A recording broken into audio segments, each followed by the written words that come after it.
का आपको पता चले कि सैयद अली रजा रिजवी ने Donald Trump, Netanyahu, Narendra Modi, Donald Trump का भी मैं बता दूं आपको, सारी दुनिया कहती है अहमकों के जन्नत में रहता, पहला ऐसा ही था।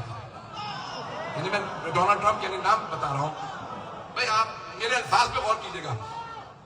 दूसरा है नेतन्याहू, साजिशों का अड्डा, अय्याश, ओबाश, बदमाश, मिंबर इस लायक नहीं कि मैं उसका सारा हुलिया बयान करूं। मक्कारी देखनी हो, अय्यारी देखनी हो तो इस दूसरे में देख लो, सारी साजिशों का मरकज। तीसरा नरेंद्र मोदी, पता नहीं लोग पहुंच रहे नहीं पहुंच, सारे हिंदुस्तान के हर अमीर आदमी को अपनी पार्टी में ले आया, सारे के सारे दौलतमंदों से कहा पार्टी तुम चलाओगे, पैसा मेरे पे लगेगा।